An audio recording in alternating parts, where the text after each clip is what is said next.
দেশের বাংলায় বৈষম্যের ঠাঁই নাই। আমি কথা দীর্ঘায়িত করব না, দাবি সুস্পষ্ট। 24 ঘন্টার মধ্যে ডাক্তার সাদিকে মুক্তি দিতে হবে। যদি তাকে মুক্তি না দেওয়া হয় আমরা কর্মবিরতি দেব, আমরা শাহবাগ অবরোধ করব, আমরা সমাবেশ করব। আমরা শুধু শাহবাগ না, এইবার আরো কয়েকটা পয়েন্ট অবরোধ করব। দরকার হলে সারা ঢাকা অচল করে দিব, সারা বাংলাদেশে কর্মবিরতি ডাকবো। আমরা জানি এর মাধ্যমে হাসপাতালে সেবা নিতে আসা রোগীরা কষ্ট পাবে এবং এই কষ্টের দায় দায়িত্ব এই উপদেষ্টা পরিষদকে, এই সরকারকে নিতে হবে। চিকিৎসকরা দায়িত্ব নিবে না। আপনারা আমাদেরকে কারাগারে রাখবেন, আবার আশা করবেন যে আমরা আহতদের সেবা দিব, এইটা সম্ভব না। এই কারাগারে আজকে ডাক্তার সাদি গেছে, ডাক্তার রাইয়ারও তো আগামীকাল যেতে পারে না, আমি যেতে পারি না। আমরা যদি আজকে ডাক্তার সাদি নিরাপদ একজন ডাক্তারের পাশে না দাঁড়াই, আমার পাশে কেউ দাঁড়াবে না। আপনারা যারা সাংবাদিক আছে, সাগরুনির হত্যার বিচার এখনো পান নাই, পেয়েছেন? পান নাই। আপনাদেরকে আপনাদের দাবি নিয়ে রাজপথে থাকতে হবে, কারণ আজকে সাগরুনি নিয়ে কথা বলা হচ্ছে, আগামীকাল তো আপনারাও সেই জায়গাটায় যেতে পারেন। আমাদের বিপ্লবটা হয়েছিলই যেন এই বৈষম্যগুলো না হয়, গুম খুন হত্যা এগুলো না হয়। আমি এর কথা নির্ধারিত করবো না, দাবি সুস্পষ্ট। 24 ঘন্টার মধ্যে ডাক্তার তাদের মুক্তি চাই, তা না হলে এই লায়াবিলিটি উপদেষ্টা পরিষদকে নিতে হবে। কর্মবিরতি সহ, ব্লকেট সহ, অবরোধ সহ যে কোনো কর্মসূচি দেওয়া হলে সব দায় দায়িত্ব এই উপদেষ্টা পরিষদের উপরে যাবে। আমরা 24 ঘন্টা আলটিমেটাম দিয়েছি। 24 ঘন্টার মধ্যে যদি ডাক্তার মুক্ত না হয়, আমরা 24 ঘন্টা পরেই আমরা আমাদের কর্মসূচি ঘোষণা করে দিব। আমরা কাল বিলম্ব করবো না, এমনকি প্রতিদিন থেকে আমরা কর্মসূচি দিয়ে দিতে পারি।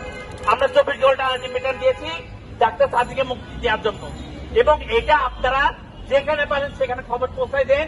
আমরা চিকিৎসক সমাজ ঐক্যবদ্ধ আছি, আমরা 24 ঘন্টা পরে কঠিন কর্মসূচি ঘোষণা।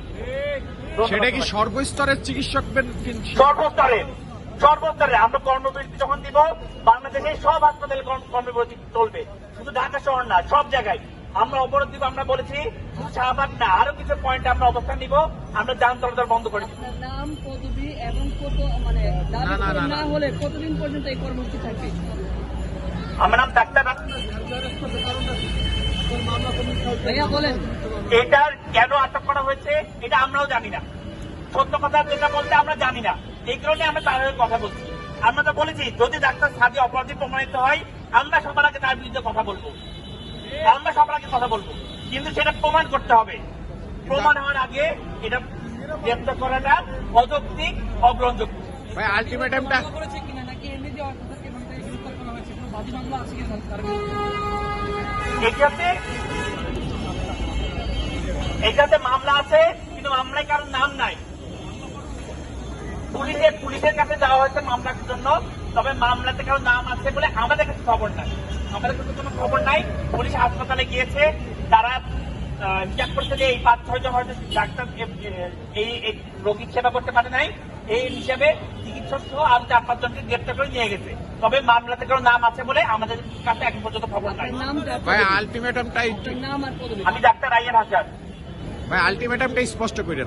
আলটিমেটাম আবারও বলছি, আগামী 24 ঘন্টার মধ্যে ডাক্তার সাদিকে মুক্তি দিতে হবে। যদি 24 ঘন্টার মধ্যে মুক্তি না দেওয়া হয়, আমরা যে কোনো রকমের কর্মসূচি ঘোষণা করবো, যে কোনো রকম।